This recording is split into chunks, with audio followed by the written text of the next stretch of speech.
Morning, everybody. Appreciate everybody being with us today. As I've done in the past, I'd like to begin with some comments directed to our fans and supporters. And if we can get through those things, then we'll get to everybody's questions. But I'd like to kind of start with some context that this is the 80th season in NBA history. When you pause to think about that span of time, what's remarkable is how each era has built on the last to carry the game forward. Generations of great players, visionary owners, visionary commissioners, innovative managers, innovative coaches, and landmark rule changes that include the 24-second shot clock, the widening of the lane twice, and the three-point line being introduced in 1979. Today, every game is streamed all over the world. The WNBA is thriving. Our league in Africa is growing. And we're talking about creating a new league in Europe. We've got data that tracks the movement of every single player across every single game, every single night. We have instant replay, and we have an instant replay center that could be the greatest advancement in game flow since the introduction of the 24-second shot clock in 1954. But over those 80 years, with all those changes and innovations, one thing has been the fundamental through line for the game itself, and that is the soul of the game. Basketball is humanizing, improvisational, collaborative, continuous, and it's very, very simple in how it's presented to our fans. So I'd encourage all of our fans in Oklahoma to look at the earliest years of the league, the people who helped build and shape the game, and you'll find surprising consistency. You'll find greatness of teams, players, and you'll even find that the challenges that the league has faced are very similar and repeat itself over time. And when you step back to see just how far the game has come, and although our time in the NBA is pretty brief, it gives you an appreciation for just how fortunate we are in Oklahoma City to be a part of the league and the NBA at large. So here in Oklahoma, inside those 80 chapters of NBA history, we're embarking on our 18th. It's been well documented that last season was a special year in our very, very brief organizational history, but the process of becoming a great team did not end last season. Every team in the league has something in front of them that is their passage to the next stage of their growth and development. And the next step in front of us, in order to become a great team again, is the discipline and humility to turn the page. Effectively turning the page allows us the necessary renewal to treat this coming season with the respect it deserves. To maximize this coming season, we have to voluntarily divorce ourselves from the success of last season, or it will hold us back. So as we turn the page, we're not trying to repeat an outcome.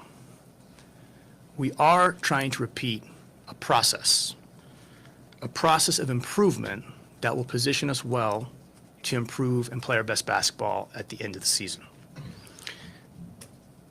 Turning the page and separating ourselves from our success last year is absolutely the most competitive thing we can do as a team and organization to optimize the coming year and the opportunities that it presents.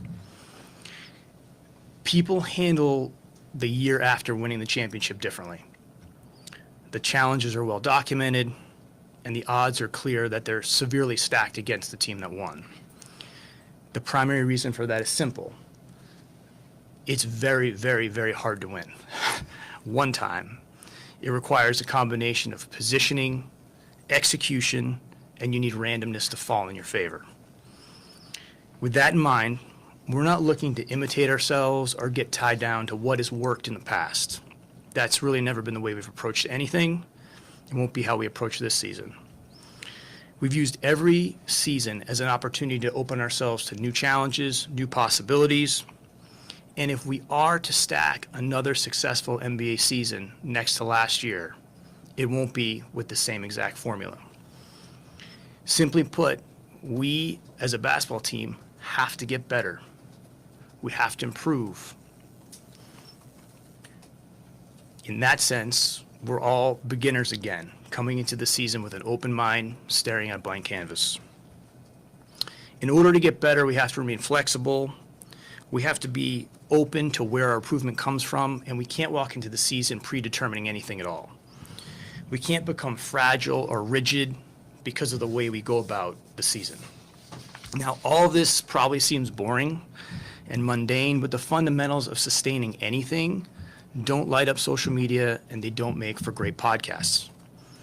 And although there's a whole new set of challenges, we have 17 years of a way of working and that the program's been built on. Many of those ways are repetitive and unremarkable in their appearance. But we also believe these are the things that have positioned us for success now and in the future. So a focus on progress, improvement, discovery of the team by being open to new ideas, that's just stacking days. Staying emotionally regulated with a deep, deep respect for our competitors and especially how great the Western Conference is, possessing a 0-0 mindset. We have to build our lineup versatility through the year, but understanding that the team is going to take different shapes and form because we're still the sixth youngest team in the NBA. And we just have to continue to position ourselves to have a very deep and flexible team whose rate of learning far exceeds their years of experience. We've got a lot to learn about the team when you think about it. Chet and Hart have only played about 20 games together. Chet himself played 32 games last year. A.J. Mitchell, 36 games. Topic hasn't played a game for the Thunder yet. When you think also through the playoff rotation last year, of all the players that played in every playoff game, those players played a collective 11 games last year at the same time. So a big part of our success in Oklahoma City has been our tolerance for the messiness and even the regression of pursuing progress and growth.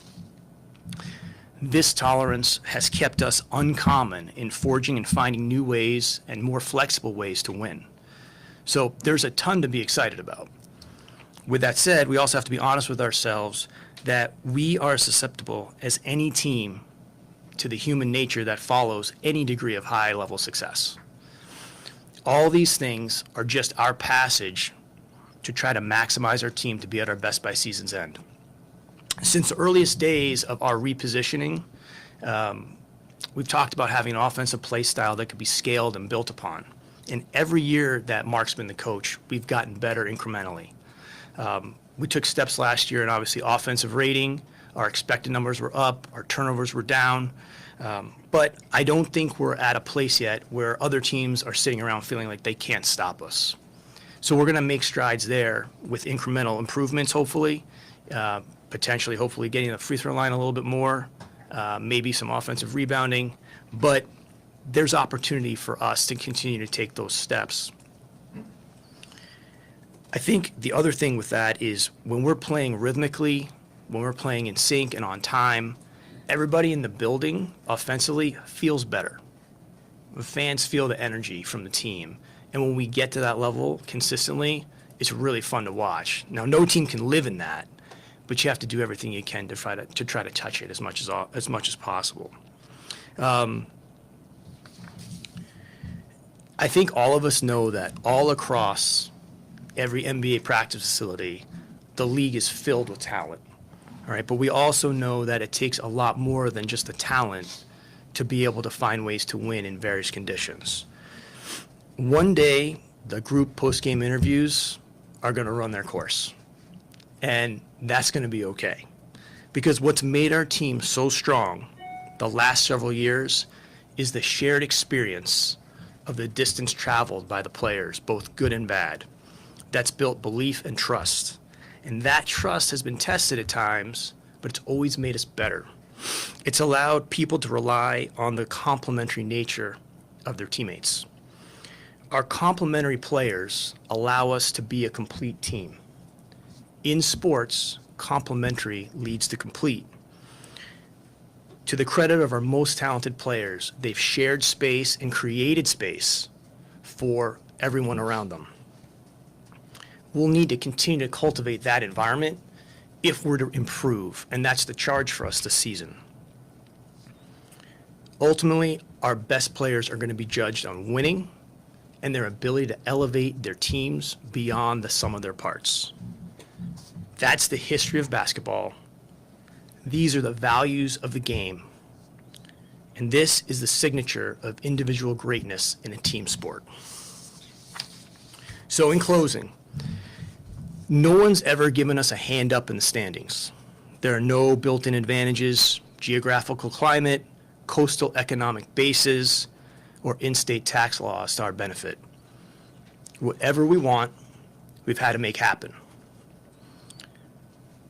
In this case, making it happen means having the discipline and the humility to turn the page and push ourselves forward. This approach fits us best because in Oklahoma, we are builders. We're not guardians. We're not guarding or defending the past. That's over and it's ours. We are pursuing our future and whatever comes next. So we have the opportunity to be a really, really good team again. But it's not going to happen by imitating ourselves or trying to recreate a specific outcome. If we want to pursue excellence, we have to let go of last year and start again, turning every page, stacking every day with no guarantees, and of course, no silver platters. Just our state motto to remind us who we are, what we stand on, and what we're about. So, Chapter 18 is yet to be written. Last season, we talked about nothing being expected, but anything being possible, and that's how we feel again this year. So I really appreciate being able to speak directly to the fans in that manner. It's really an important opportunity for us as an organization to be able to convey in that way. From here, I'll answer any questions you guys have, and we'll stay here as long as you want. Seen any differences or changes in the offseason as far as it goes, attacking the season, trying to win a championship versus attacking the season, trying to defend a championship? I think it kind of plays into exactly what I was talking about. We've never come into the season without like an specific outcome. Of course, everybody wants to end the season as the last team standing, but for us, it's always been about improving and following a process to improve. And those of you that have followed the team since we've been here, since 2008, you can go back and see that that's how we've approached everything. So it's not like we're unveiling this new thing now. But yeah, we're not chasing an outcome or trying to repeat a process. We are trying to improve. And that's really the way we've gotten to where we are. And I think we have to have the discipline to stay with that. What was it like seeing the players take the Larry O'Brien across the world, from your perspective? And is there anything that really sticks out to you? I mean, it's great to see the players have the opportunity to be with the people that mean the most to them, and that I've often talked about. Anybody associated with the NBA, quite frankly, or all of us as people in anything we do, are in the situations we're in because of the people that helped us. Mentors, friends, teammates, teachers, family members. So the ability to share that back with people, I think, is really humanizing, and I think it's great. I felt like Isaiah Joe was in the Philippines I thought he moved there.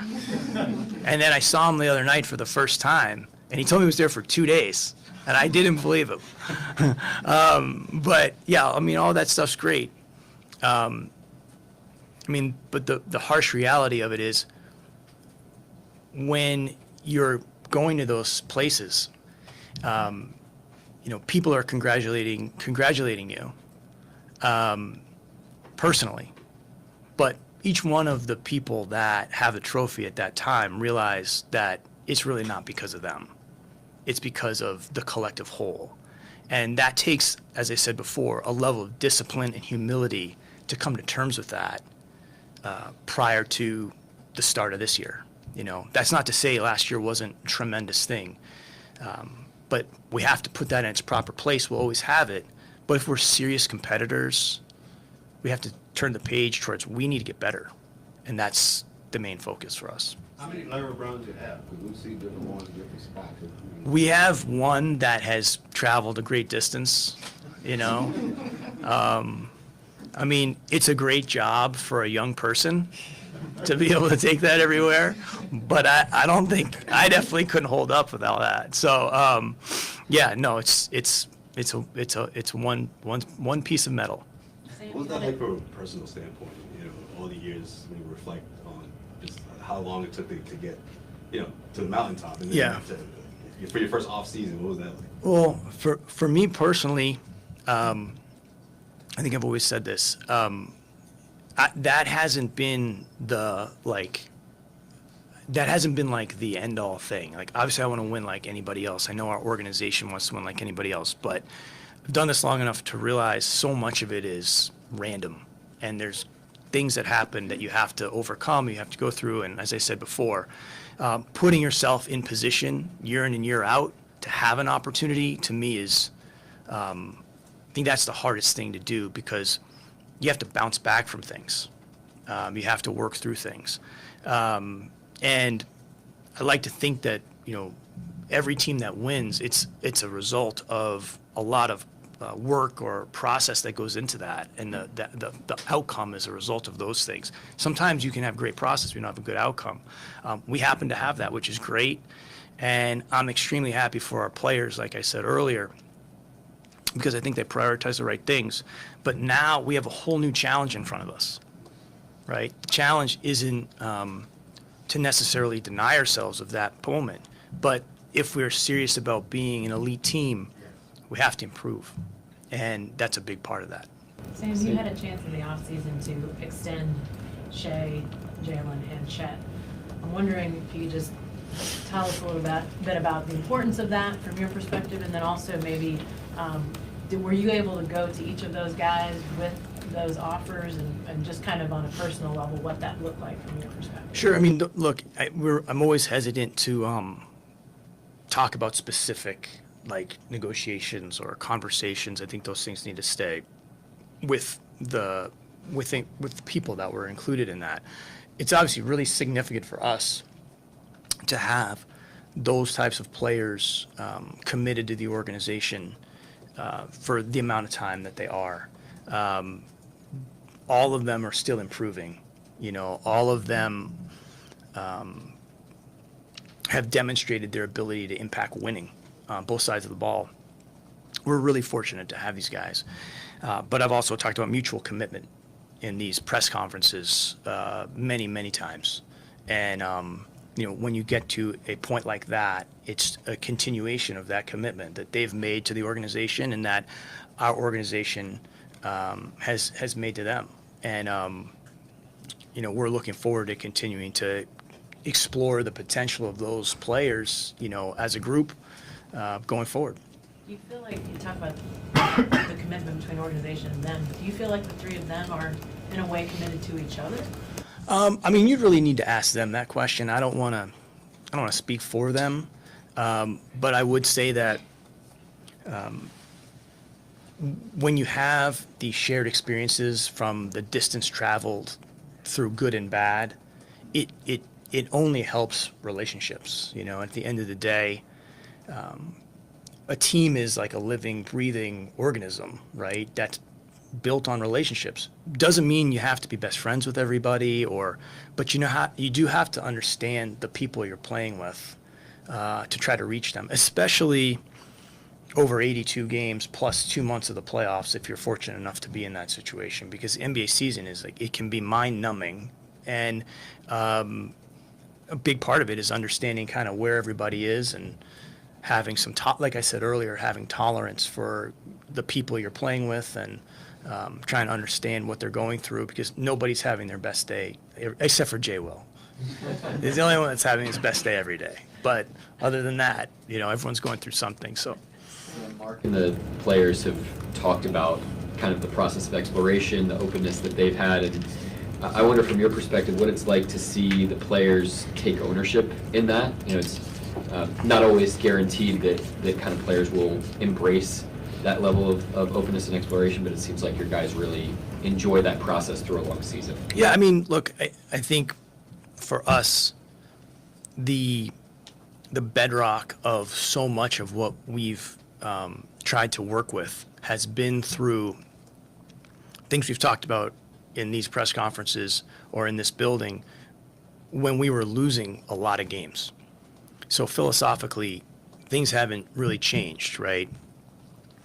I think that helps renew your outlook each and every year, right? Because it gives you something else to continue to chase, to try to figure out. So it's not something that's like reactionary to a circumstance, you know? And they've done well by that, but we're not taking for granted that that's people aren't computers. That's why I said before, we're as susceptible as anybody else is to things that get in the way. Like, I don't think there's any reason to like shield ourselves from that. To act as if we wouldn't be or couldn't be would be extremely arrogant. And I think, like, do I hope that we don't run into that? Do I think we will? I don't think so, but it's a team. And these are people. So that's why I think a big part of our charge here is the discipline and the humility to focus forward, and recognize that we have to get better. Like, that's a big aspect for our team. And I think we can get better. But like, that's not optional. Like, we have to voluntarily opt in to trying to be the best team we can be, not getting away from kind of the things you talked about, the bedrocks of the program. Related to that, a lot of your opening statement had to do with basically fending off complacency. Is that something you're going to hammer into the team? Is that something they find out on their own? Just, are you curious to see how that plays out? I wouldn't say that we're trying to fend off complacency. I think what we're trying to do is chase improvement, right? And so certainly complacency is present in every NBA season, right? Play 82 games. There's ebbs and flows to the season. Every team's going through that. The rain clouds are circling, 3 or 4 teams at all times, and then they move on to another set of teams. So you're going to find that. Now, for us, when we have our ebb, or when we're going to have our regression, which we see as a form of like improvement, or the pain of improvement, right, is to go through some of that and fight and course correct that. There will be, as we know, especially with where we are as a team, like pretty like reckless overreactions and hypotheticals, and trade machines will be fired up, and like that's just the world we live in, but it's a natural state of 82 games that you go through. And we went through that different times last year. It actually, if you can have the confidence, and I think we've called it calm persistence, to work yourself out of some of those things, that's another big step as a team that we can make. But you're going to have to confront some of those things in order to overcome them.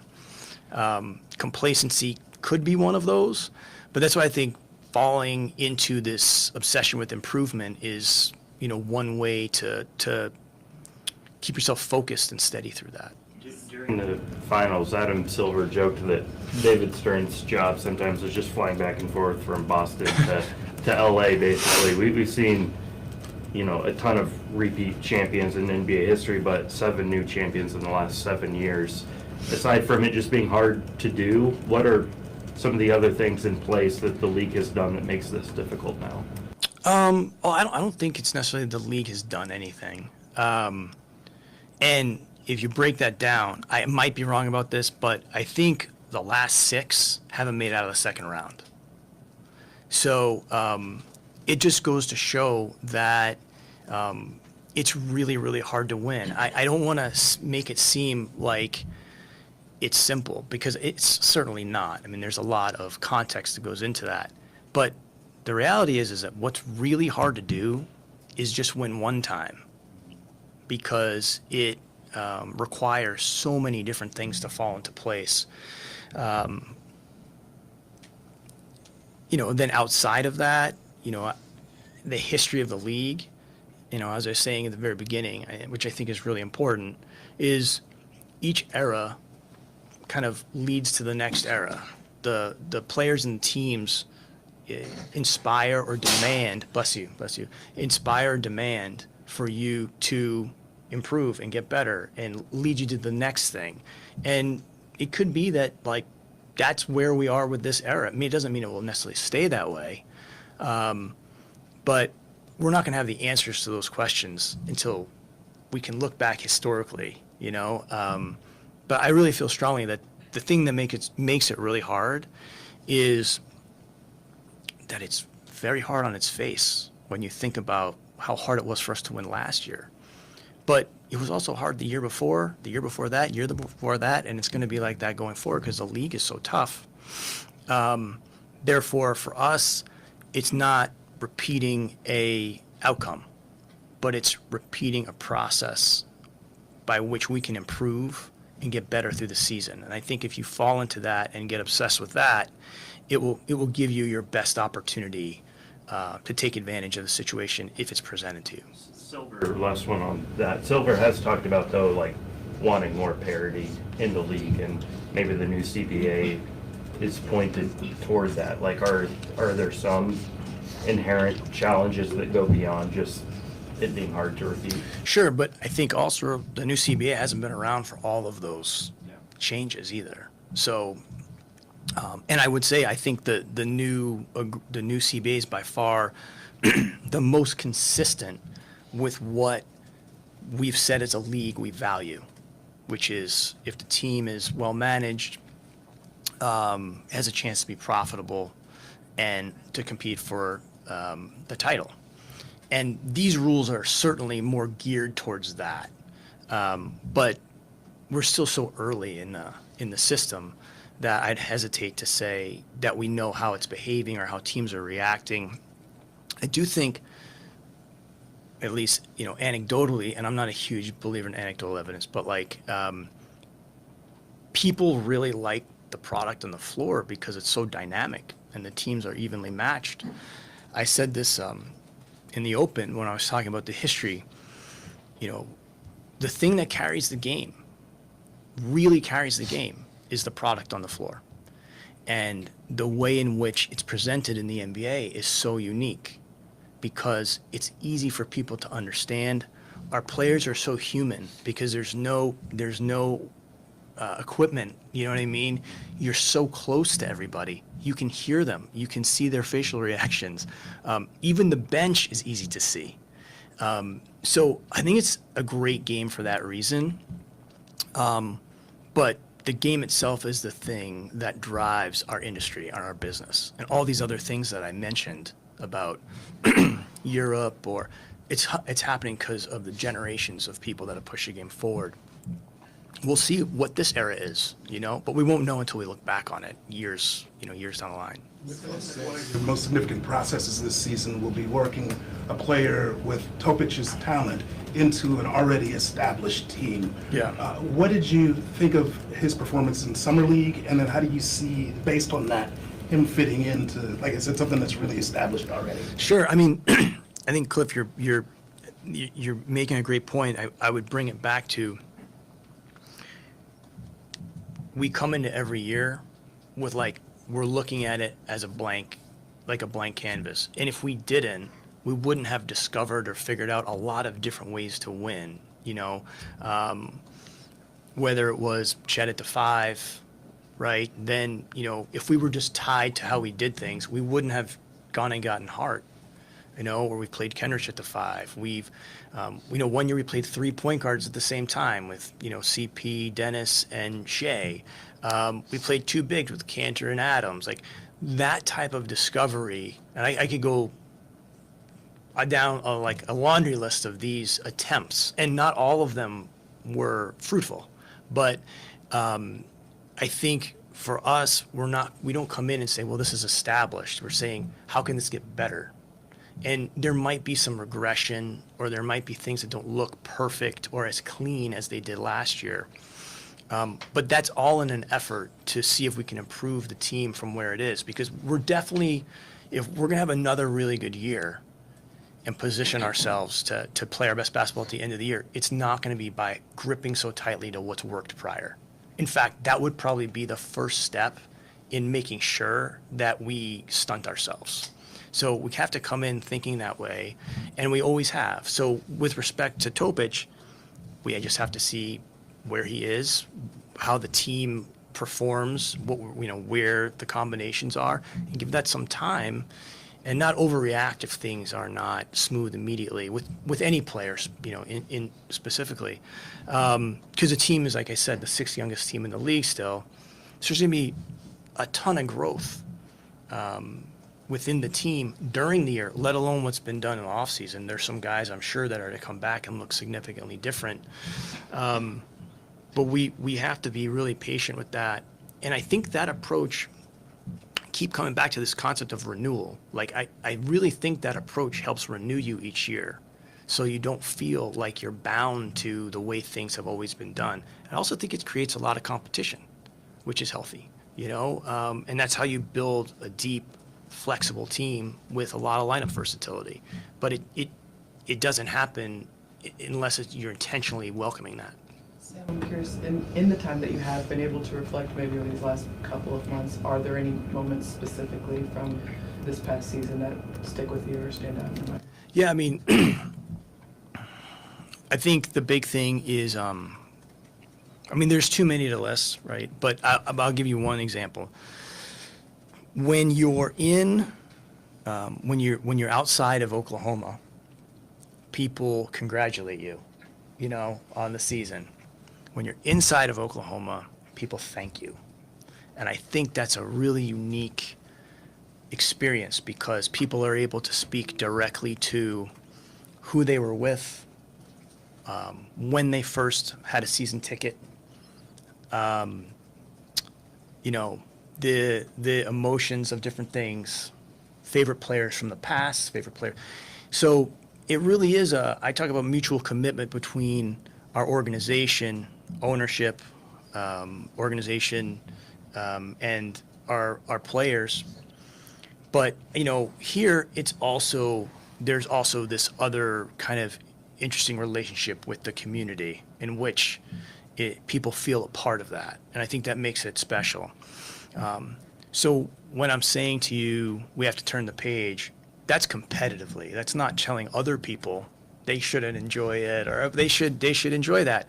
But ultra competitors, anyone that's competed without guarantees, will tell you that you need to separate yourself from that to give yourself the best opportunity to improve and get better. And so that's where our head is. That's where we have to be, because we have so much respect for the other teams in the NBA, and especially the Western Conference, because it's dominated the NBA for a quarter century. We have to improve from where we are. And I think we have the right mentality to do that. Sean Marks mentioned how he studied the Thunder and how he gave you guys a lot of credit for the Pacers you've had from building a team. Is there a certain level of pride knowing that you guys did things you guys' way and teams are now chasing that standard? No, I have so much respect for Sean. I'm just glad it was a big accomplishment for me in San Antonio. I was in charge of training camp, getting the people in for training camp, and Sean Marks was deciding between the Clippers and the Spurs, and I worked on that for weeks. Luckily for us, he ended up coming to camp and became a great locker room presence, and built a beautiful relationship with Ginobili and Tim Duncan, and has catapulted himself into an unbelievable executive from that point in time. So I really appreciate him, and he's a good friend. But I don't think any teams are looking specifically at one team. the NBA is not a chess game, it's a poker game, right? Chess, you set everything up, everyone has the same pieces, and you start from there. That's not the NBA. It's poker. Everyone's got a different hand that they've been dealt, right? They have strengths, they have limitations in that hand. You're also on a continuum. So you're picking up, we don't get to just clean the, hit reset and start from scratch. It would be a lot easier, to be honest with you, if people could reset and with no liabilities, but in this case, everybody's starting from a different position and what they've inherited, where the team is located, what tools they have at their disposal. Obviously, finances play a huge role, even still in the new agreement. So I don't think you're going to be able to just mimic one team or the other. Ultimately, like imitation is like their Nets aren't trying to be the Thunder. They're in Brooklyn, and they should be playing to that massive advantage that they have. For us, we're in Oklahoma City, and we have a lot of benefits from being here, and we really lean into those benefits. What some people might see as limitations, like we see those as potential strengths. It's very flattering, but I doubt it's like just us. I'm sure there's a lot of other people he's looking at, as we did, when we were retooling the team. Yeah, with J-Dub surgery, how much did that hinder any development in the offseason, and is there any plan to ease him back in, or is he ready to go? So, he'll be able to speak more directly to that on Monday, but he's done everything he can possibly do to this point. I actually think you were talking about like hindering his development. I actually think in some ways, like it may have expedited his development in some other areas, So again, like just how we look at things, if you look at the fact that he wasn't able to do everything he normally do, it wasn't like he's not sitting on his couch staring at his wrists, he's working his tail off. Once we get through camp, we'll see where we are. As with anything, it will be a collaborative decision as to when he returns. Ultimately, he has to feel comfortable with when that is. But he's had a great offseason considering the limitation, and hopefully, there'll be some benefits from that. But we're going to be, very mindful of putting him in the best position to be successful when he returns. From the top to near the bottom of the roster, these guys are racking up endorsement deals, increased work in the community, global recognition. You talked about Isaiah in the Philippines. How intentional, I guess, is the organization in like developing that aspect of their career alongside their game?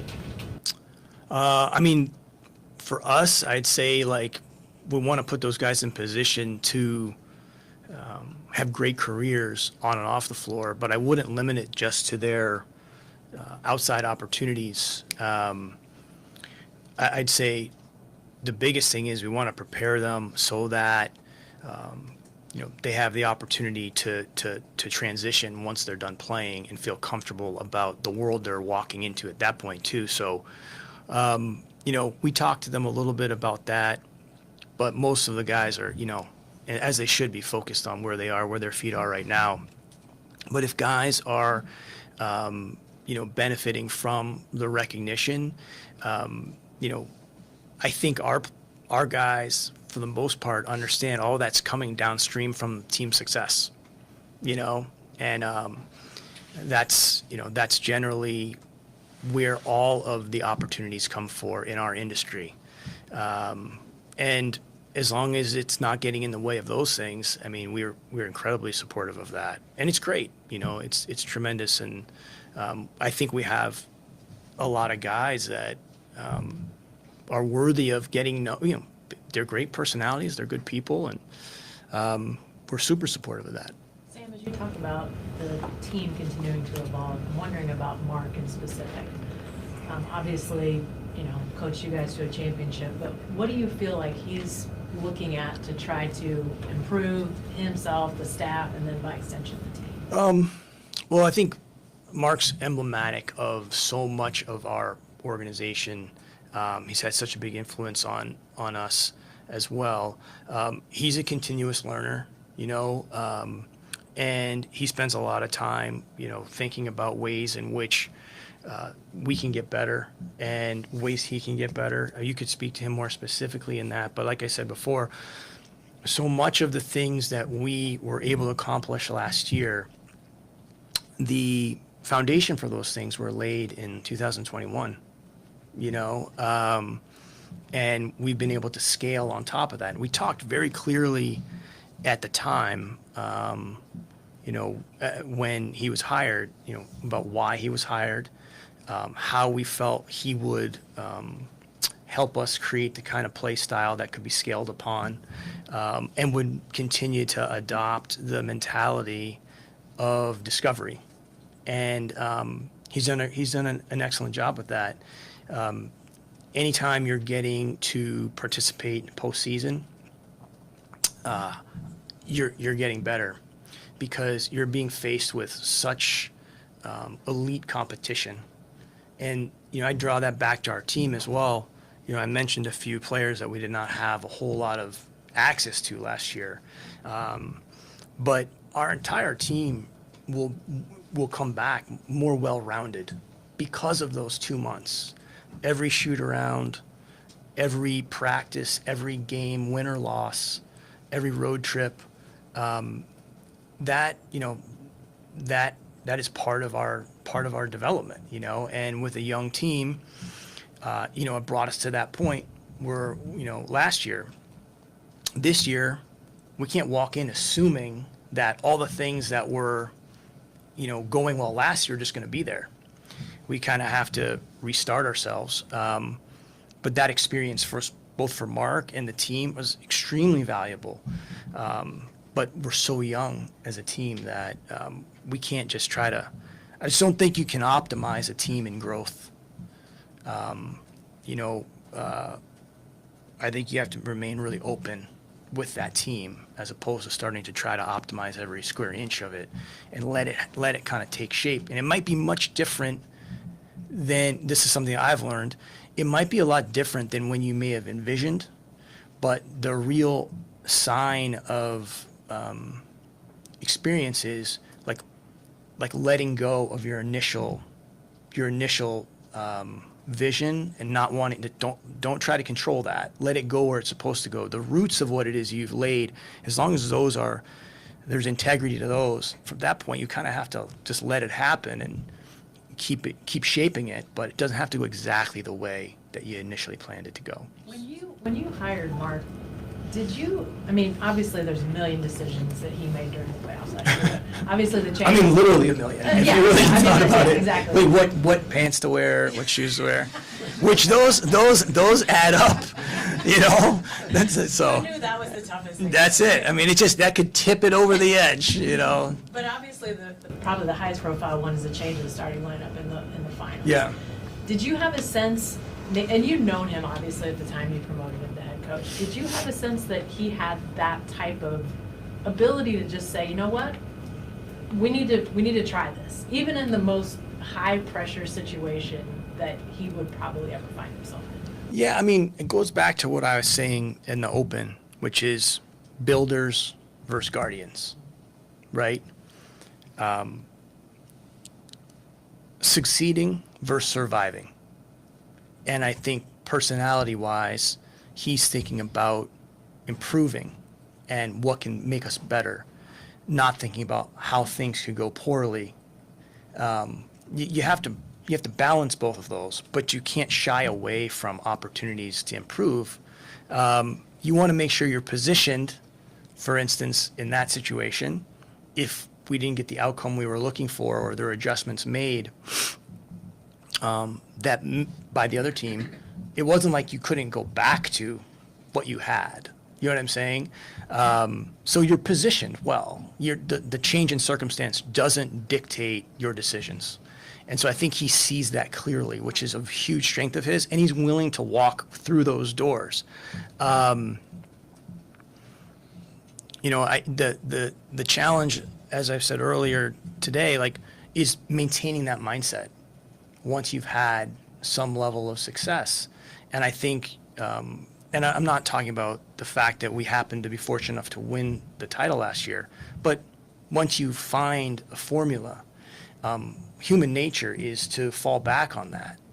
And I think ultra competitors their default is to improve and challenge their own standards versus we know this works. What happens if we go away from it? I go back to the Holmgren decision with bringing Hart on board. I mean, we had a heck of a year, every reason in the world to be like, don't touch that. But we want to be every year coming in, figuring out how the team can improve and get better and not just get tied down to what has worked because the league is too good.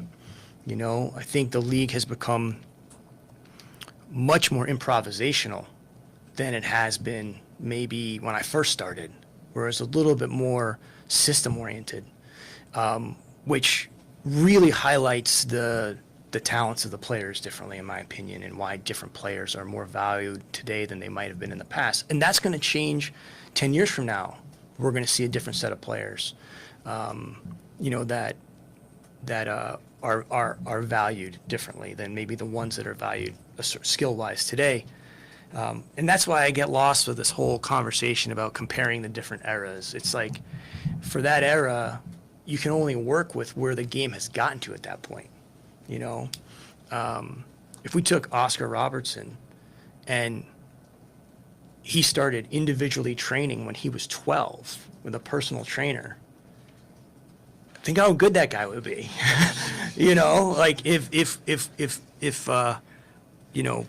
Bill Russell had the benefit of the shoes we use today, that's not to say that the players of today aren't as good. No, it's just the era in which you're growing through is you do the best with what you got, and then everyone builds on top of that. I think that's the greatness of our players today is very much a function of the greatness of the players previously. I don't see the point in pitting them against each other.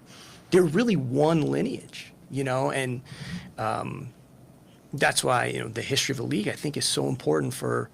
I'm speaking specifically to our fans because we're 18 years into 80-year league, and it's good to have an understanding of like how fortunate we are to be a part of this.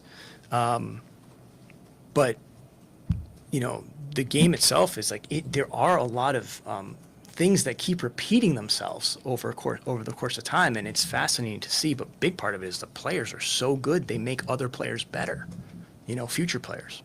And a lot of years ago, Shea went to his first All-Star game, first All-NBA team. This last season, we kind of saw the same thing happen with Dub. From your perspective, what's next in his development? Jalen? Yeah.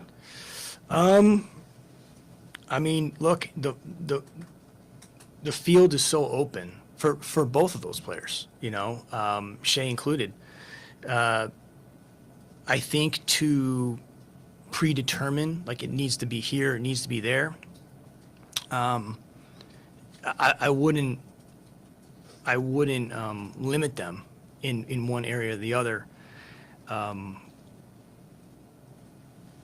The thing about Dub that I think makes him so unique is he's got an engine that runs on both ends of the floor.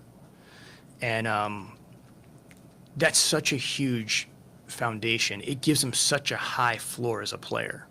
And then as we've seen with other players here, as time goes on, you start to kind of trim the fat on different areas to become just a more efficient player. But that's a real process. That's not something you can snap your fingers at. And you can see during the season when guys are making subtle changes or adjustments. I think we could see that through last year with our team in general, to be honest with you, because I remember maybe early part of the season, offensively, we were not what we were the year before. right? Does everybody remember that? Like no, I'm not being facetious. I'm just like, it was a long time ago. And so we lose sight of the context. But the beginning of the season last year, people were very like concerned about our offense, you know, but these are the stages that teams go through. Like that is like the beauty of an 82-game season and an approach to improve or discover the team. And through the year, by the end of the year, we found some different things that work for us. The worst thing for us to do is at the first sign of any type of resistance, we default back to what worked last year, right? So, you know, by the end of the year, we found some really good things. We also had some players during the year that weren't playing at their best level.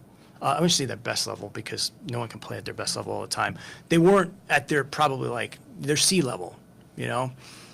But that's a sign of a pro, is you work yourself through those things. And I think for us as an organization, creating the atmosphere and the environment where we can get those players back on track, getting them playing, you know, with small adjustments.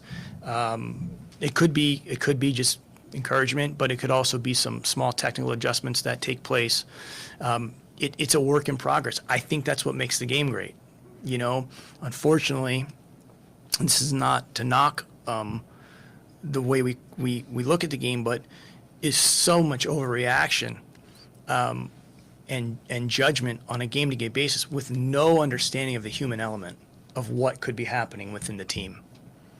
And such an important, I don't know how you could evaluate what's going on the court without understanding the dynamic of what's going on, you know, off the court. And that's, unfortunately, no one's really going to know all those things. But I think we'd keep that in mind, that people get better, they work through things.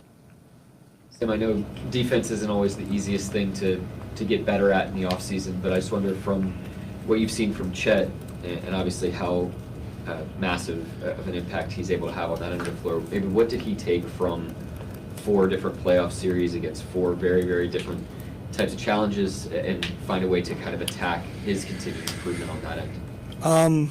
Well, I think one of the things to take into consideration is, and I don't know how many games he played prior to the postseason, but to be able to perform at that level of competition, because by the time we got to the Indiana series, the level of physicality and competitiveness up by both teams was, I think, probably like, I don't know if those teams can play harder, which is another reason why I think people, hardcore basketball fans, really loved that series. Because it was really about the game and the play on the floor, and it wasn't about any theatrics or anything outside of the arena of the competition, which is really what makes the product what it is and makes it sustainable. For Chet to be able to kind of like ramp up into that and find his footing to not only play but to at times dominate defensively is pretty remarkable. So coming into this season, we've had time to kind of ramp up again, and we just got to see where he's at, you know what I mean? But the experience is invaluable. His instincts to drive winning are unique, extremely unique. And he's extremely ambitious, but his ambition never crosses over into agenda. And like, we want ambitious players, but you know, you just don't want that ambition to bleed into an agenda. And we have not had that, obviously, because we wouldn't have been able to have the type of success that we've had if that was the case. But he's a unique player. I'm really excited to see him continue to grow. But what makes Chet who he is isn't statistics. It isn't highlight plays. It's the things that connect the team to winning. And he has this instinctual ability to do that. And I saw that when he was a junior in high school at USA Basketball. You know, he's been doing the same things. So we're very fortunate that we have him, and I think he'll only be, you know, better. But I think he'll be a different player, because a young player like that is always changing. All the potential dynasty talk about this team. I think you guys probably know what I'm going to say about this, so I'm like, I think every team that's probably won in the last 6-7 years, the same things are said about them at that time. I don't know this for a fact, but I bet we could go back and dig up some articles or some tweets or some things that are all talking about every one of these teams is on the verge of X. It's just what we do as a society right now. Not blaming anybody, it's just where we're at. But I find it a little confusing because in one sense, people are talking about that, we're on the verge of a dynasty. And then other people are saying we won't be able to keep the team together because of the rules. So I don't know, they're so dissonant that you can't take either one of them seriously. It's similar to when we had, with our draft picks. We had too many draft picks. Too many. We had to get rid of them, like dump them overboard. And immediately. Or we had to consolidate all of them and trade for a star, which of course we wouldn't know if we had who else we had on our team if we had done that. And if people think that the team is going to struggle to stay together now, imagine if we had taken all our draft picks together and traded them for a star. That would be a real double whammy, right? Then you also talk about the draft picks, and people are saying, well, but the draft picks are going to be the thing that's going to help them avoid the second apron issues, right? So I don't know what to think. I know I don't know the answer to any of those things. I definitely don't think talking about the dynasties or things like that. We have so many things we have to get better at. The West is so tough. We just have a good training camp. If we have a good training camp, and we have to be able to separate ourselves and show discipline, maturity, and humility to put our best foot forward and respect this season, because we don't take anything with us from last year at all. We have to kind of go back to zero and have the humility to do the same mundane things again. It sounds trite, but I think it's our best way forward. Put that last part, We'll go Myron first. Wait, I mean, the fact that now you're the defending champs, every time you go to the building, it's their big game. Everybody's loading up, Houston gets shooting, Denver gets depth, and just dealing with the fact that being that moniker on your chest, defending champions, you're gonna be faced with that for 41 days on the road before you at home. What do I think about that? Yeah. How do you players deal with that? What do you think? I mean, well, insofar as the team's getting better, that's what happens in the league. Everybody's striving to get better. I mean, as I said earlier, the Western Conference I think 23 out of 25 seasons has dominated the Eastern Conference. And the caliber of the teams in the playoffs that the Western Conference is seeing in the second round, third round, they're just significantly different. They're like a series ahead relative to the level of competition on the West versus the East recently. It goes back to me, it's like, yeah, I mean, that's competition. Everybody's going to get ready to play however they're going to play, but it really pretty much comes down to our preparation, the things we're prioritizing, the areas we need to get better at. How other teams see us or approach us will only matter if we allow that to influence our point of view on what we're trying to accomplish.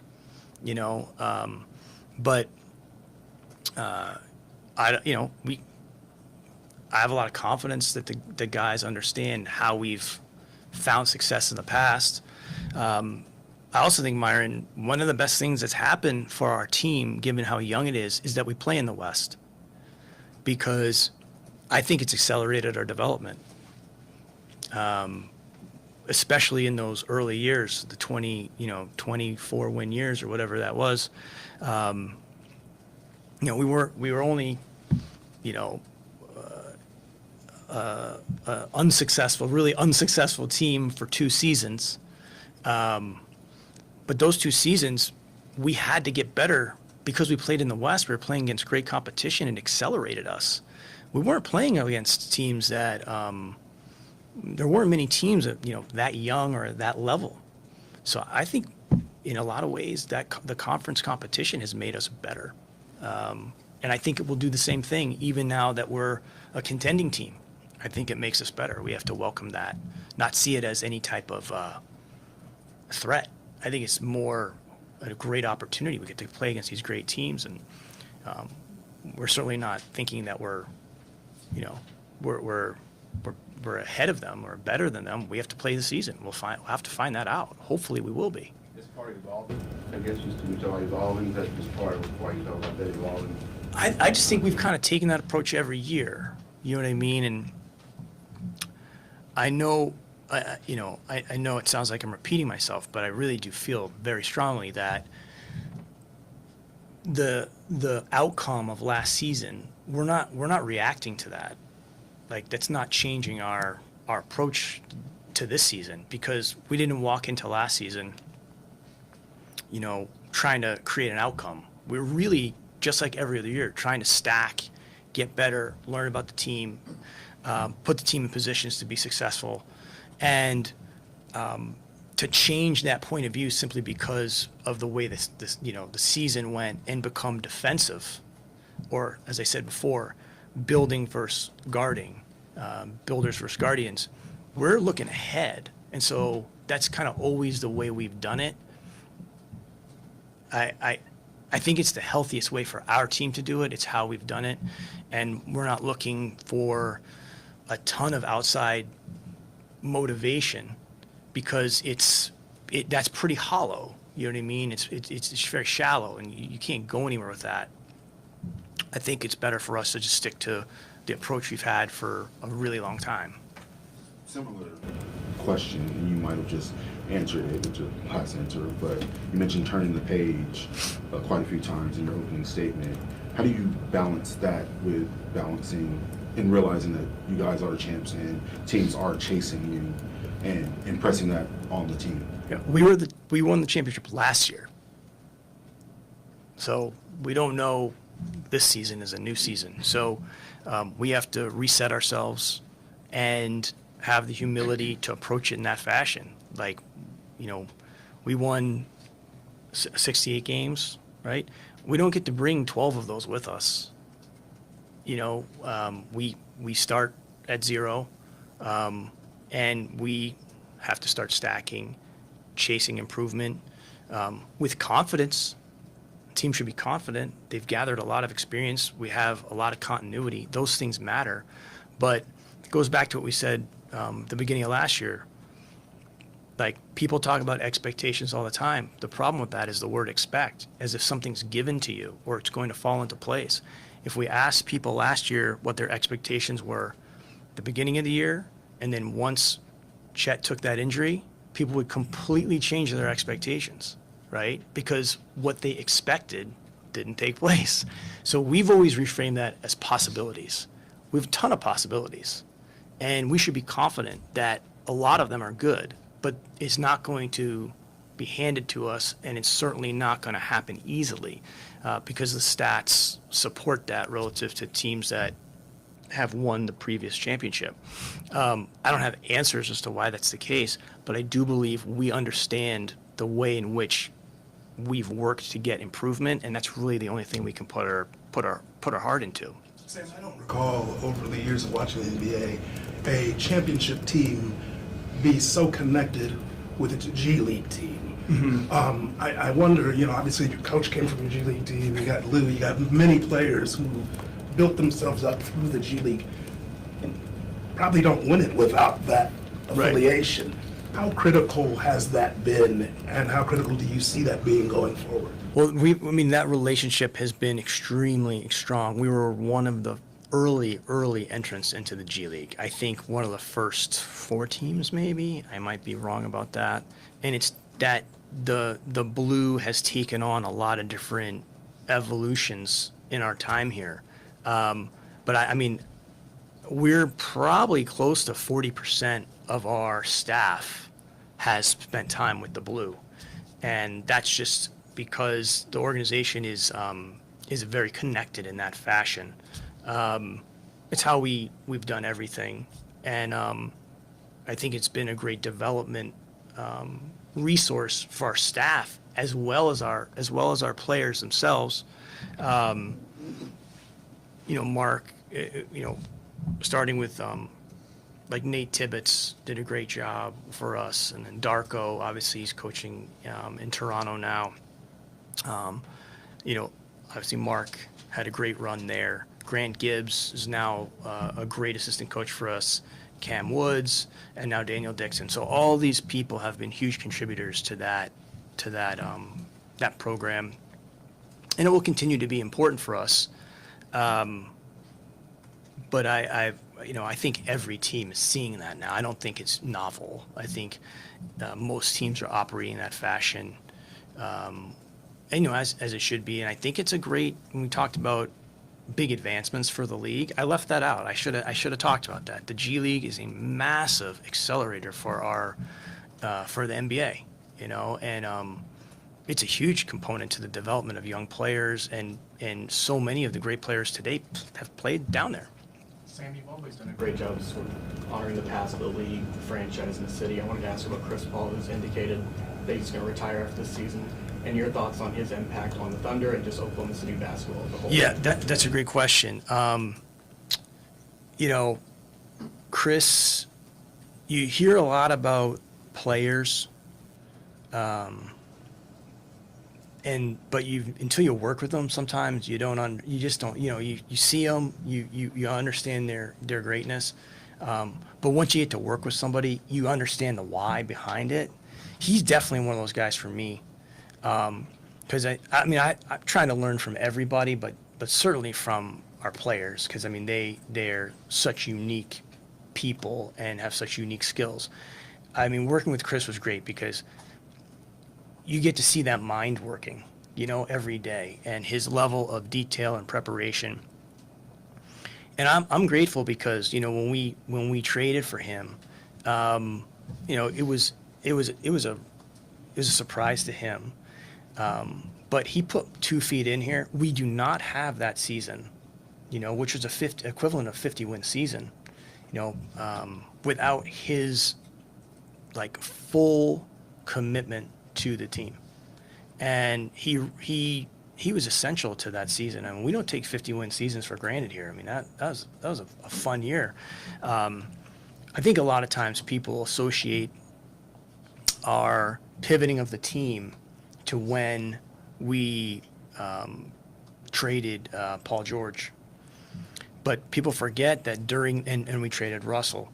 But people forget that the following year we won 50 games and we're the 5th seed or 4th seed. We went to 7 games against Houston that season. And then following that, we had the 2 years where we were retooling the team and got to the play in the following year. But, when we made that decision to start to reposition, replenish, and rebuild, CP kept us going for another year. And I have so much respect for him because of that. Sam, Shea obviously had a historic season a year ago. What's impressed you about the way he's approached the offseason and as he's looking towards this next year? What's impressed me? It comes down to consistency.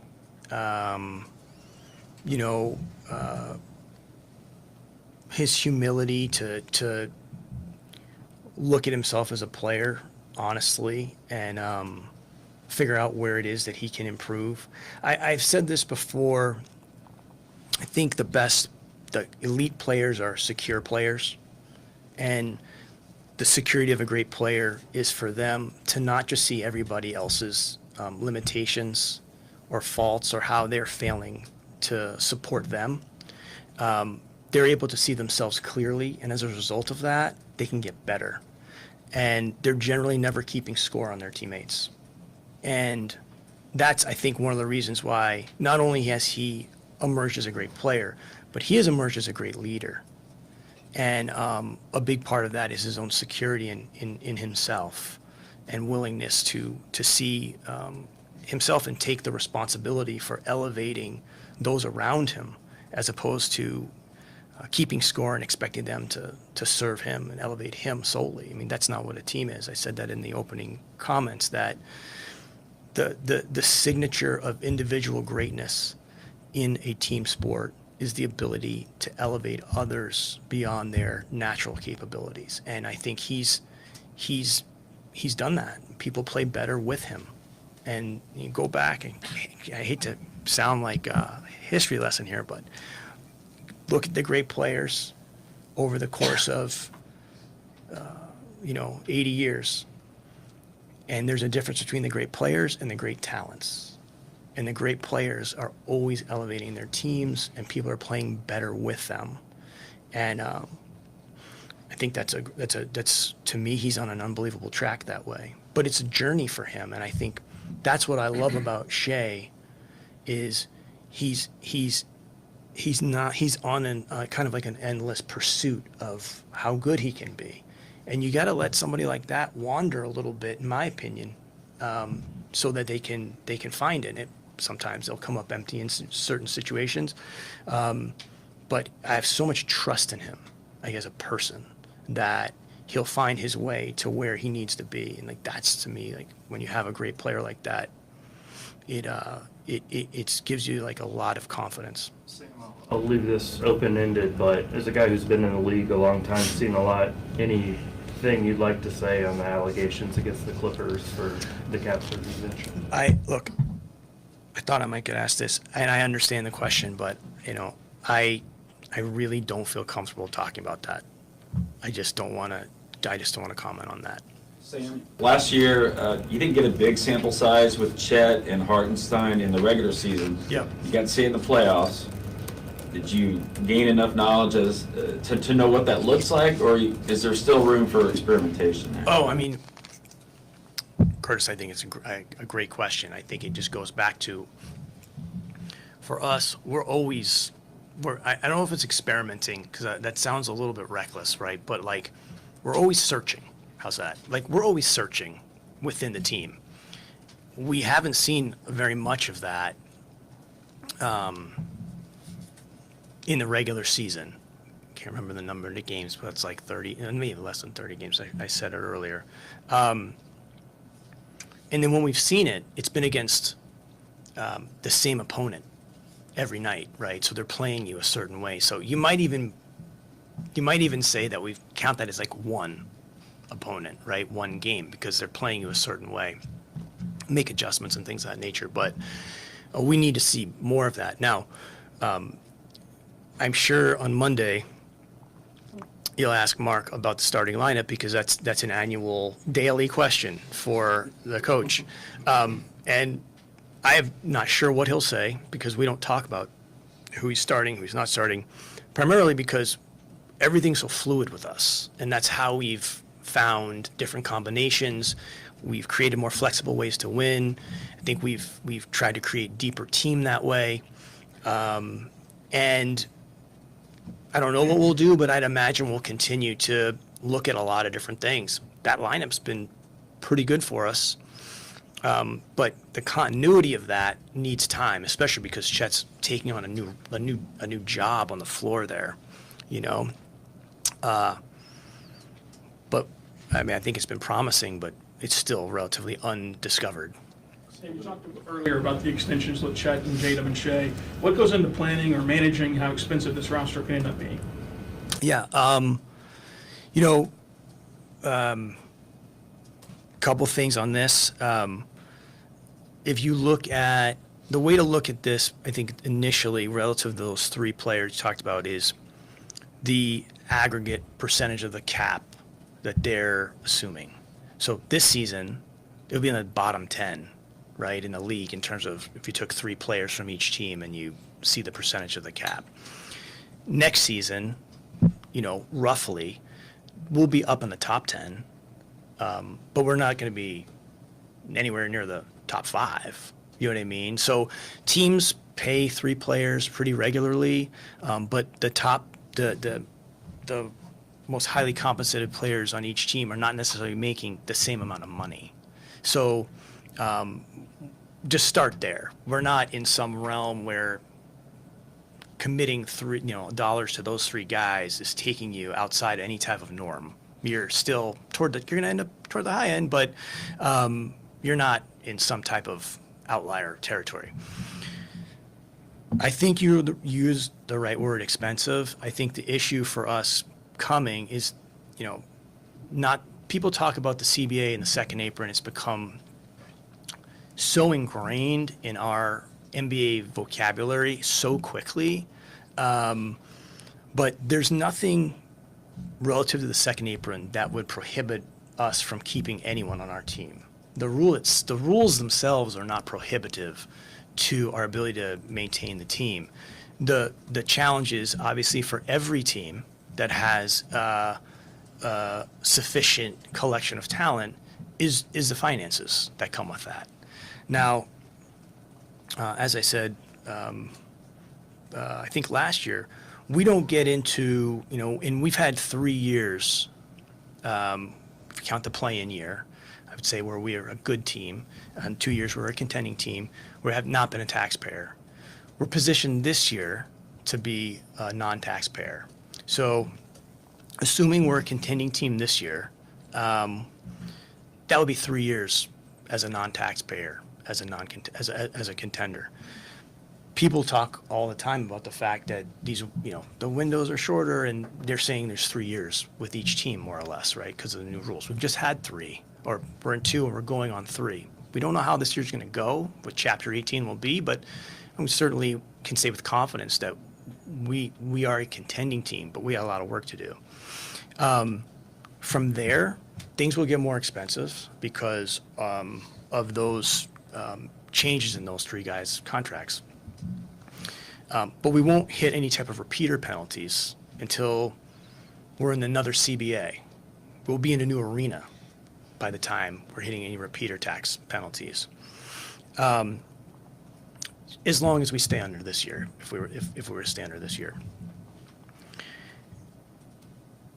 Simultaneously, we are at a point where there will be some significant financial benefits for our team going forward as a result of things happening kind of outside of the team itself. So you have a brand new television contract that was just signed, which is a remarkable achievement and sign of the strength of the product that benefits all teams. You have a new arena opening, which will be a significant driver in revenue for our organization.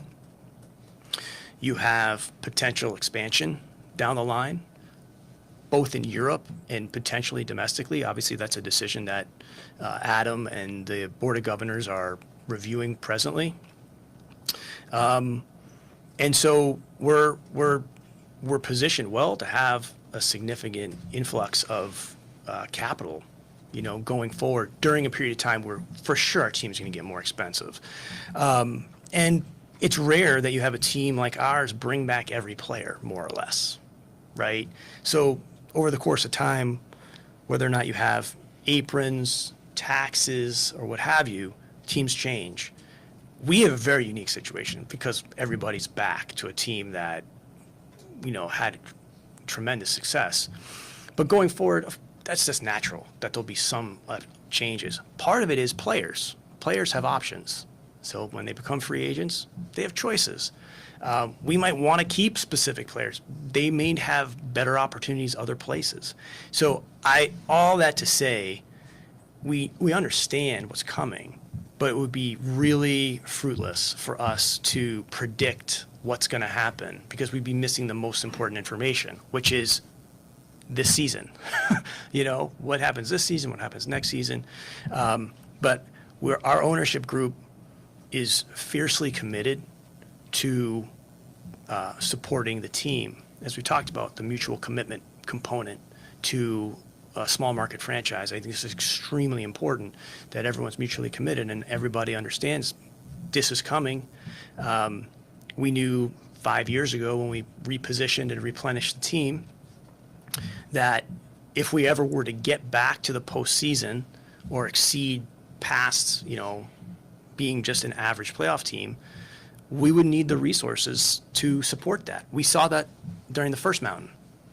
So this isn't our first, our first look at this. So there's been ample time for us to plan for this, and then we have the benefits of some outside resources that should aid us, but we're still going to have to be strategic and make smart decisions when we have all the information. Sam, you've had uncanny roster stability in the last 3 or 4 years.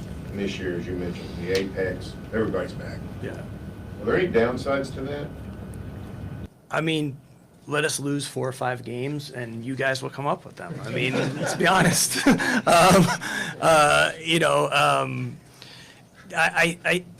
I see way more upside than I see negatives. Couple reasons for that.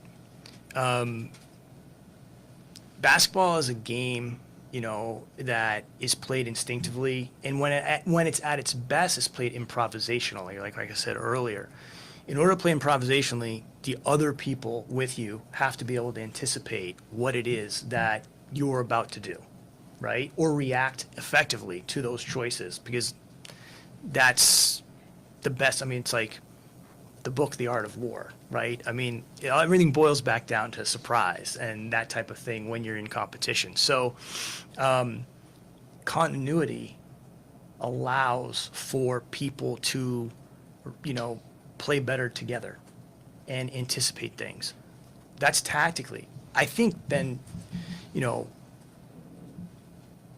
a team dynamic also is benefits from continuity as well, because, over 17 years here, we have had a couple interesting personalities over the course of time. And those of us that have been with those people can pretty much tell you when that's going to happen and when they're going to come out of it and how that's going to work through continuity. But if you were to just be introduced to that for the first time, you might be like, what in the world's going on here? But that's part of continuity as well, is the guys understand each other, they know how to play off of each other, they know how to pick each other up. One big challenge for us, like I said in the open, every team has a passage. They have something that they've got to focus on and get through. That's just the next thing up for them to improve as a team. That's every team in the league. You could go, the team that finished with the worst record in the league, they have something that's the next thing up for them to grow as a team. For us, one of those things will be if we hit a lull during the year, the ability to play through that, get the car back on the tracks, the train back on the tracks, through nothing more than persistence, like being able to understand where the issues are, plow through that. I really think the Warriors are an incredible example of this. I mean, they're one of the most successful franchises in the last 10 years, probably. But they play through lulls at different times, and they're remarkable. I have so much respect for them. And they find a way to get themselves through tough patches and out to optimal levels. And, that will be a passage for us when we get to that, when we have to work through those things. I think continuity will help that. And then also, I understood the value of continuity from watching Ginobili's Argentinian national teams over the years, because those guys played together from when they were like 10 years old. And then you want to talk about a team that we all know as humans when we're watching basketball. Every one of us can say this. When a team is playing together and in sync and the ball has energy, everybody feels better. It makes you feel good when you see that, when the ball pings around and you know where it's going to end up and you know the guy's going to make the shot because he's in such rhythm, and the team is so connected. People, our fans particularly, I think they get joy out of that. And that's a beautiful thing. I think continuity helps breed that. You can build that through the year for sure. You know what I mean? But for us, I think the benefit is we know we can access that at different times. Can't live there, but continuity helps you access it maybe a little bit easier. And as we go forward with some of the questions that Rylan was asking, that's going to be a challenge for us. But I don't think you'll see, huge turnovers. Huge turnover. There'll probably be some changes, but that's natural for every team, and sometimes you do need that. I would agree with that. But coming off the year we had and the ability to keep everybody without going above our tax threshold, I mean, a big part of that is guys want to be here, and our ability to get some of these things done. And that, never underestimate that. That's the mutual aspect of this entire project for us. You talked about a connection with the city and the state and all that kind of stuff. How much does that roster continuity even help that for guys like Kenrich and Aaron Wiggins? I mean, you've always mostly had stars that people identify with. Yeah. But now, I mean, you're 10th, 11th, 12th men on the floor. I mean, everybody thinks they know them and they've known them forever. Yeah, I mean, I agree with that. But if you go back to the first mountain, I think you'd find similar relationships with like Cephalosha or Perk for sure, Collison.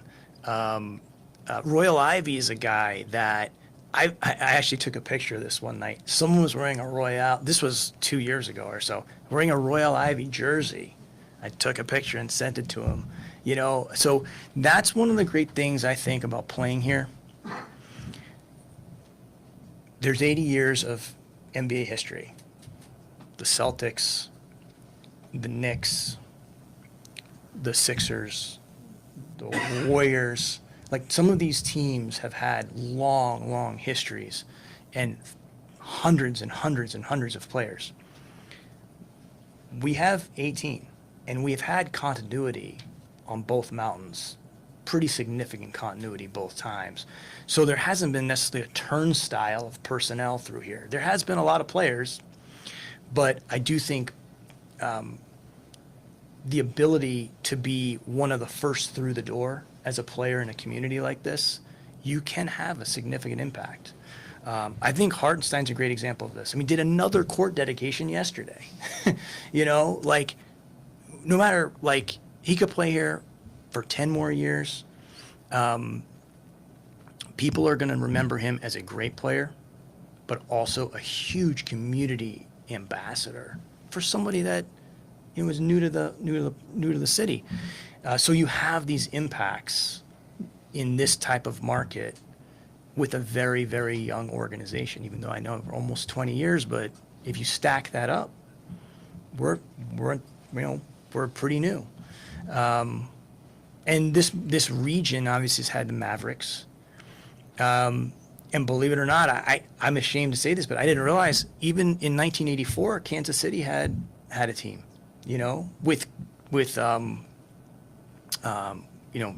notable players. So, but this is new for this community, and I think the guys have a chance to leave a legacy here, irrespective of if they're somebody that's going to have, all-star teams and all NBA appearances to their resume. What are your thoughts on the new national TV partners? Well, I mean, the first thing, it's really good for us for the reasons we talked about earlier relative to the input that, the financial input that it gives to our team. I also think, one thing I'd say is, I know Adam was quoted the other day, I should say probably misquoted the other day, about his comment about it being a highlight league. I know him. I've been in a lot of meetings with him at this point, and that's not how he's thinking. You know what I mean? Maybe he's taken out of context or something, but I know that's not his chart. That's not what he's thinking. I do think with ABC, NBC and Amazon, that's just more opportunity for the game to get seen by more people. and that's only good for the health of the league.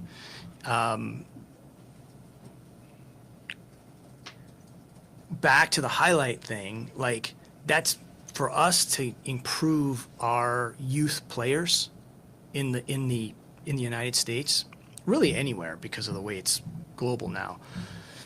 The worst thing for us would be for kids growing up to watch highlights as a means to understand the game, right?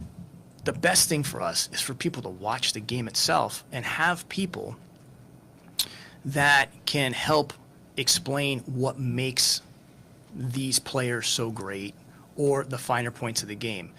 That is it. We would talk about player development. The way we present our game to our fans is a huge aspect to the future of player development, because we can't grow a generation of young players that don't see the connecting parts of what makes a really good player or a really good team. And having the right people to be able to explain that, I think, is a huge opportunity. And there's room for everything. There's room for criticism, and, you know, an overindulgence on transactions and all the things that I think people are probably OD'd on at this point. But there's still a place for that. But a balance of understanding and celebrating what makes the game unique and different, how a player's getting open, what helps side defenses, like all of these aspects. We can't have a whole generation of players growing up thinking that the game is played behind the three-point line, which it's not, although some people will have you think that, or the game's just played at 11, 12 feet, which it's not. Like, what's happening in order for the player to get access to the basket and get to 11, 12 feet, right? So, I think those partners can really do something to help the game itself and grow a whole new generation of fan that can appreciate and understand what goes into high-level basketball. I see that as the biggest opportunity. You mentioned that everyone within the organization contributes to winning top to bottom. I was wondering if you could speak to AC Law's contributions behind the scenes and what it's like to see him not get the chance to grow. Yeah, I mean, AC would sit next to me, in these post-draft and stuff like that. And I think he's got an extremely bright future. I still remember I saw him play one of the greatest college basketball games. It was against Texas. I want to say it was I was at the game because I was still working in San Antonio. And I always remember, every time I see him, I always remember how great that game was. But a class act, a professional, and he'll help Brooklyn significantly. I'm excited to see how he does with them. So you mentioned in your opening statement, I think it was the fact that the replay center is the greatest improvement to game flow since the shot clock. Can you expand on that? Well, I think it can be. I think instant replay has been a great thing for the league. Obviously, there's things that we're working through on that relative to how long some of these reviews take.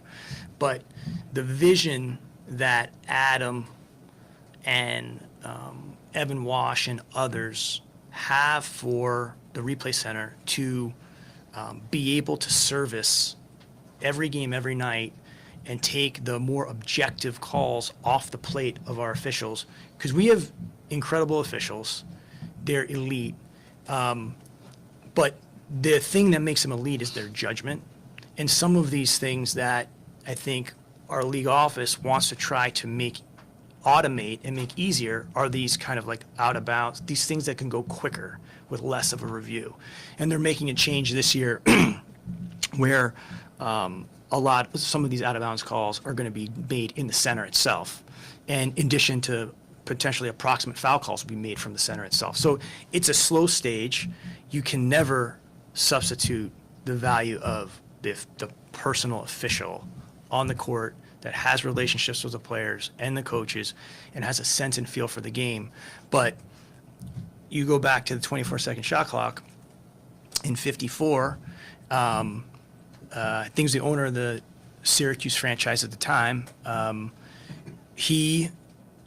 The league was struggling because these games were being played like 17-18, and the games, and people were just like not tuning out because they were watching on TV at that time, but they were opting out. And the league had a big issue on their hands. And through the pushing of this one owner, I think his name was Danny Biazone, he convinced the league we have to go 24 seconds.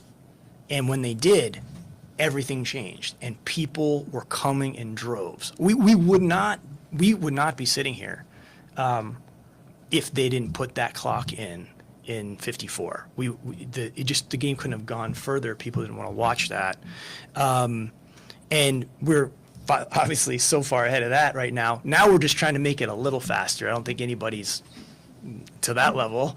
I hope not. But if we can improve that a little bit, make the game run a little smoother, not take anything out of the hands of the officials that make them the greatest in the world, but speed it up, I think it will help the game tremendously. But that's going to take an investment from all of our teams to increase the breadth and the resources at that center in Secaucus. Sam, you talked about some of the changes that's happened over the course of the NBA. One of them is the NBA Cup, and we've seen it now for a few years. What do you think of it now that we've experienced it, and also in particular the back end that it causes in January of a kind of shortened schedule or maxed out schedule? I think it's a work in progress. I think there'll be some changes in the future to where the games are played in the semifinals, which will be helpful. Again, though, we have to, if we want to get where we want to go and continue to grow a whole new generation of fans, it may not connect with everybody right now, but the way we've always looked at it is like, if this is what's in the best service of the game, and we can still compete in a way that is we're not, what's the right word? We're not messing with the league or the game or the competition to the degree that it takes the integrity of the entire competition away. Then I think we have to be open to these changes and trust the vision that Adam has. Same thing with Europe.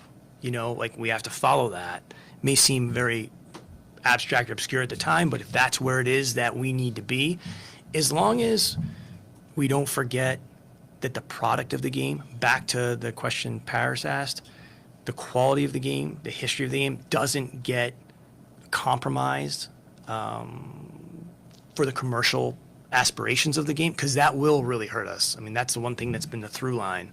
I think you go with it. Now, I can't get asked a question about the Cup without raising the fact that we did go on a week-long West Coast road trip, and we're flown 3 time zones to Florida to play a back-to-back.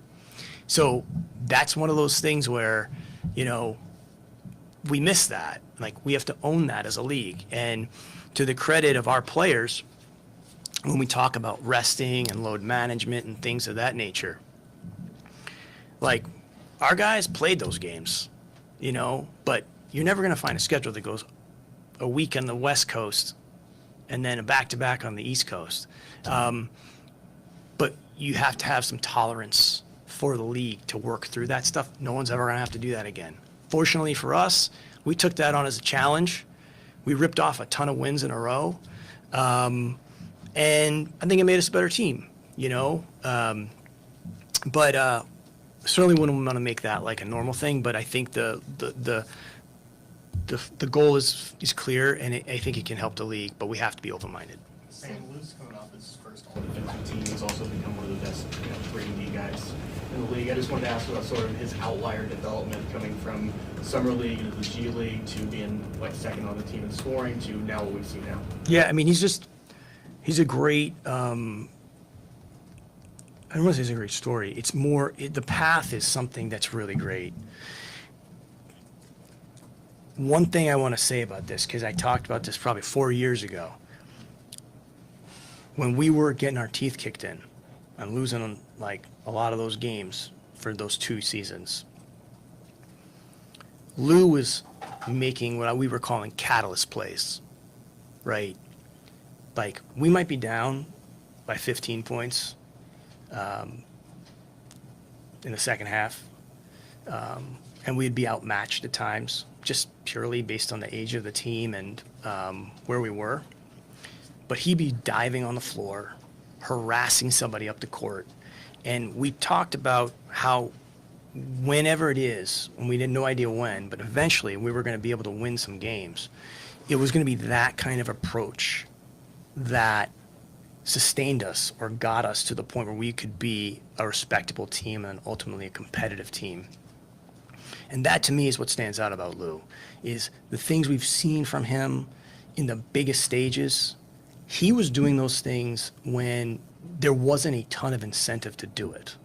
And that's to me why he's a huge component to the heartbeat of the team, because he's done those things irrespective of the conditions in which he was playing, you know, and I have a lot of respect for that. I also think, I have a huge respect for the fact that in order for us to become an elite team, I talked about this in the Open as well, you have to create space for others.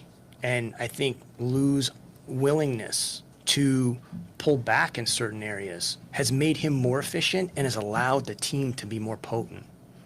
And that takes such humility, and you also have to be a colossal competitor to do that.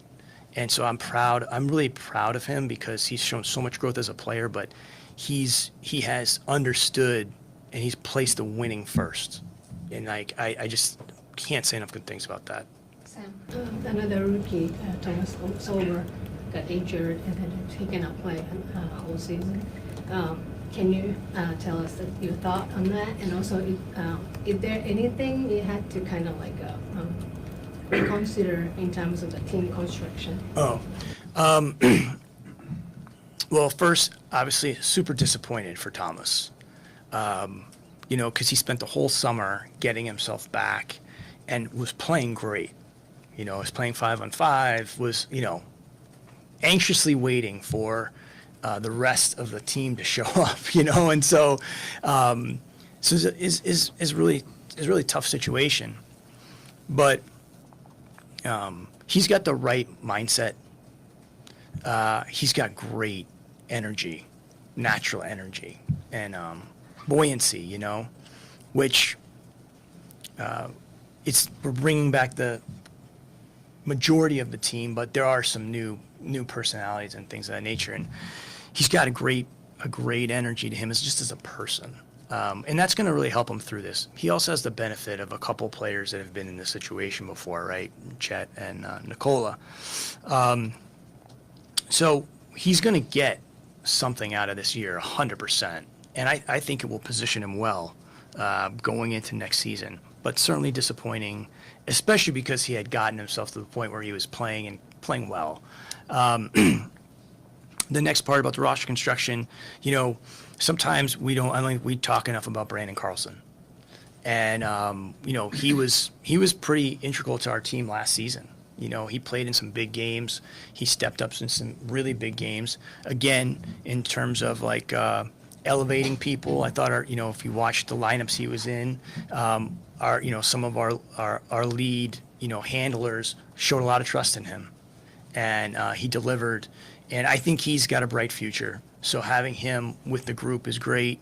Jay Will, has only gotten better every year he's been here.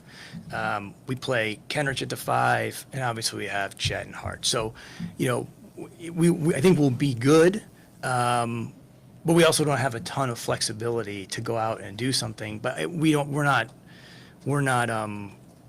feel the need to do that right now. Sam, you mentioned the new arena Yep. tangentially a minute ago. I don't know how much involvement you had in the planning, but it sounds like you're pleased with the situation. Just what are your early impressions of what you've seen and heard about it? Yeah, I mean, I've been very fortunate to be at the very core of that process, and I've learned so much. It's been really, really interesting to me. I just think in general, I'm fascinated by building things. So this was a great thing for me. And then, there's governmental aspects to this that are way over my head, and but I'm learning, how all of these types of things work. I think the most important thing is the quality, and that's something that is really important for us. Is that, people can open these buildings, but shortly thereafter things start to deteriorate, or you can see where things were shortcutted. And like, I just think the commitment that Mayor Holt and certainly our organizations, that we want to have something that's lasting, that serves the community. I think the park aspect of that is absolutely essential, because nature and our ability to continue to create natural resources and build a downtown that is not just concrete, but has all kinds of nature connecting these different aspects that are already existing. So major credit to the city planners and the people that through maps and other private investments with the Myriad Gardens and Scissortail, and we have such a unique opportunity to have some natural parks and beauty surrounding the arena, and the arena is amplified by its surroundings and should be something that people can access and use irrespective of if the Thunder are playing, or in season. And I think that's such a huge opportunity for us to help keep giving back to the city, giving back and trying to build it. And then someone's going to come after we finish our project, and they're going to build upon that. And that's how this particular community has gotten itself to the level that it has. So I'm really excited about it. We have a team of people that are working on that every day. But to see it from where it was to where it is now is fascinating, and it's a community asset. And we're going to try everything we can to make sure that it serves the community in more ways than just being a nod to the tradition of competition in Oklahoma. Speaking of downtown development, Russell's gotten involved, it sounds like, with the development of the soccer and what's going to happen over there. What does that mean to you to have a guy that was here now not, but still wants to? Yeah, I mean, it's just evolution. Myron used that word earlier, like the evolution of our franchise, the evolution of our organization. Sports in a small market like this transcends in a lot of ways. And I think the players have such great opportunity to have influence and impact because of the mindset of the city and its aspirations, the thought leaders in the city and their aspirations, but also because of the fact that we're only 18 years in. So it's a very fertile ground for our athletes to take on roles after they play, even if they're not calling this their home. And it just makes you feel like, Russell obviously had a good experience here and wants to be part of that. And I'm really, really happy about that, and I think it's smart for the people that are doing that to have him involved. But it will set him up well for other probably endeavors like this once he's, whenever he finishes playing. Sam, you've talked a lot about moving past last season. There's still the opening night. Yep. Banner, rings, all that comes with it, the opponent they gave you. Have you thought about what that's going to look like and feel like for you and the team and the city? Yeah, I mean, I want to be very clear, not saying that we shouldn't be proud of what accomplished or we can't look backward. It's strictly, if we want to capitalize on this season, we have to turn the page competitively, but not emotionally for our fans, right? They have that forever, but we need to do that to get better. I'm sure it will be a great evening. And we've seen these before, there's one of these every year. Extremely fortunate for us to be able to take part in that. And, I think everyone will be really excited. At the same time, if you're going to ask the people in this building, we have a hell of a team that we have to play against on that night.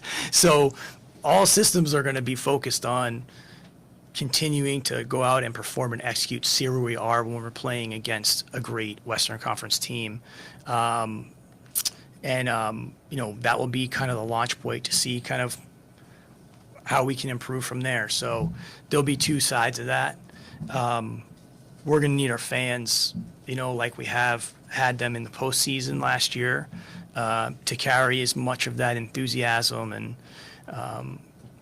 just being there, standing up, encouraging our players and responding to their effort and their, like I said before, their energy.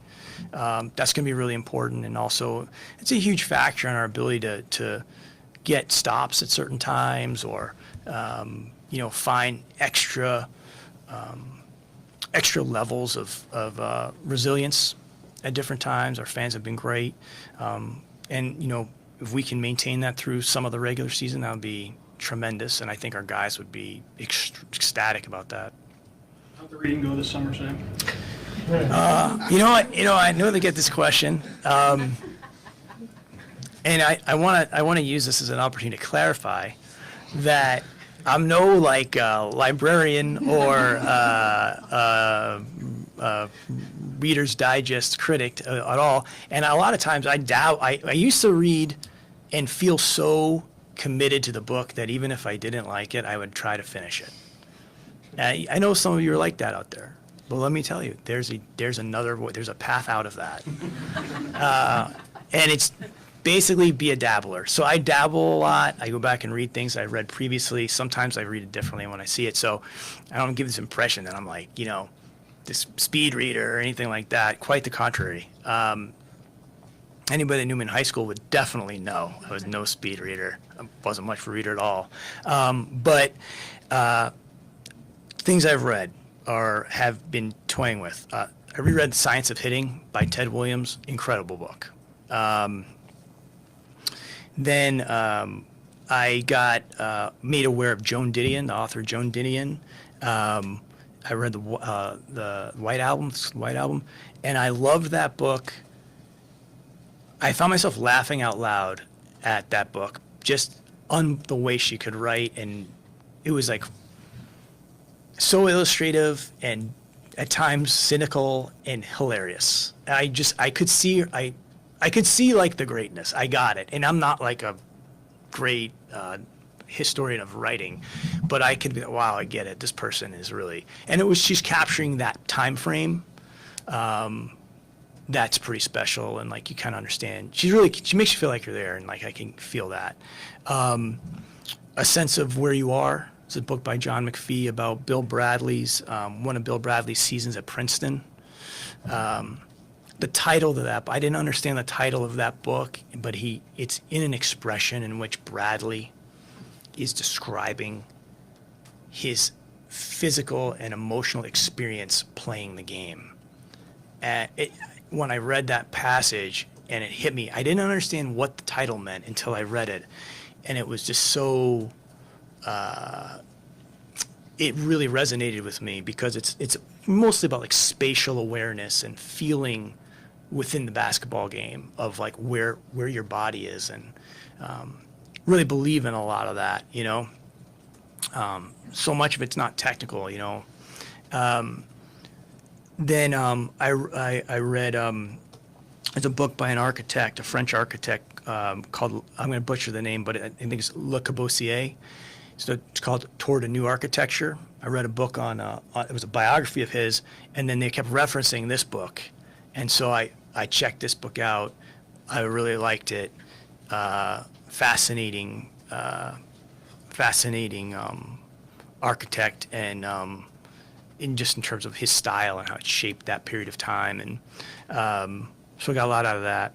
Those would be the main ones I've been toying with. And now with the scouting season coming up, I'll be on a lot of planes. So that's really when I start to do more reading, and I'll find some things and see where that takes me. You mentioned the Bill Bradley book. Are there a lot of other basketball books you recommend or you hold pretty close? It's really funny. I keeping everybody here longer. That's the cue, right? Are you new around here? Everybody else had closed their computers. Joe's had his computer closed for the last 15 minutes, but I'm not going to say anything about it. I don't really read that much about sports. Earlier I did. I read all kinds of things about sports, and now I'm not as I just don't read that much. But Bradley's fascinating because he wrote that book, Values of the Game, that I read when I was in high school, and just means the world to me. I love that book.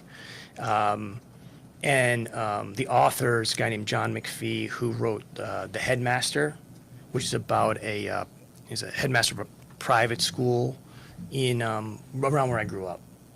And so, like, yeah, it was kind of fascinating, but the writer's really, highly regarded, and I'm like, I like to check that out.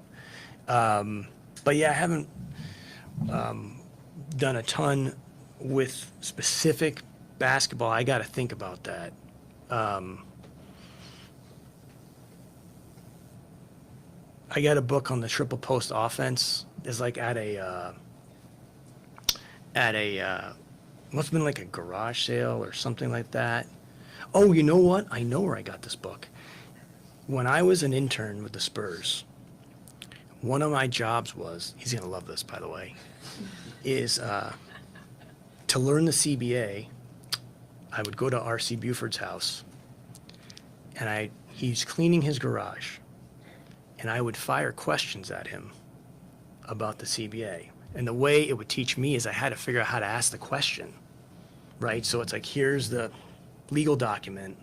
I was to phrase it in a way that made so that I would know what it meant, so I could quiz him on what it was. And he was cleaning out his garage, and he had this triple posts offense book by Tex Winter, and it looks like he must have got it at a garage sale or something. So, that was great. But I'll think about that. Maybe the next time I'll have some things like that will resonate. If you want another McPhee book, Levels of the Game. That's the tennis one, right? It's very good. Where he has to go back and write it off of, it's not recorded. So he has to go watch they're about to, I heard this story, they're about to erase the film. It's like a major network that they had to show the tennis match, but they're like, oh, he wants to write this whole thing. And there's a book called Draft Number 4, which is all about his writing style, I guess. I've read some of that, and then it got me like, I'm not a writer, so it made it harder. But he essentially was like, I want to write about these two different people, right? And his whole system of writing. But he had to get the game film. They called, and they were going to erase it. They're going to erase it. Oh, we're just about to erase that. So he went and watched it almost. He wasn't there live, but he wrote the whole thing off of that, I think. Yeah, so I have it. I gotta read it. Maybe that's the next plane ride, so. All right, thank you guys so much. Appreciate it. And, hopefully we'll have an exciting year. And we really appreciate everything you do for the team and covering the team. All right, thank you. Thanks, Tim.